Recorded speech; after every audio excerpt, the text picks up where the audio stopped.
Youth global foundation ইউকের উদ্যোগে আগামী ২ ডিসেম্বর যুক্তরাজ্যের অলহামে অনুষ্ঠিতব্য পঞ্চম জয় বাংলা উৎসব ও প্রবাসী মুক্তিযুদ্ধের সংগঠকদের সম্মাননা প্রদান অনুষ্ঠানকে সফল করতে স্থানীয় সাংবাদিকদের সাথে এক মতবিনিময় সভা অনুষ্ঠিত হয় অলহামের স্থানীয় একটি হলে।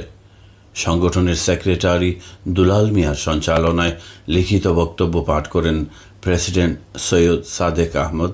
উপস্থিত ছিলেন শাহজাহানুর রাজা, শেখ হাফিজুর রহমান, নুরুল ইসলাম সোহাগ, লিয়াকত মিয়া, শাহিনুর ইসলাম, নানু মিয়া, মোশাহিদ আলী, ইরফাত আহমদ শাহজাহান, সুহেল মিয়া, সাদিকুর রহমান, মুজিবুর রহমান সহ সংগঠনের নেতৃবৃন্দ।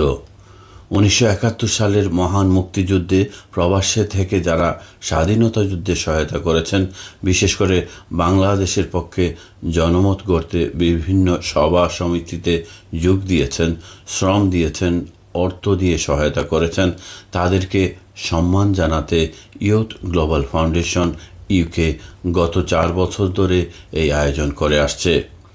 অনুষ্ঠান সফল করতে সবার সহায়তা প্রত্যাশা করেছেন আয়োজকরা। এম এ মুকি চৌধুরী সেতু, টিভি 21 নিউজ।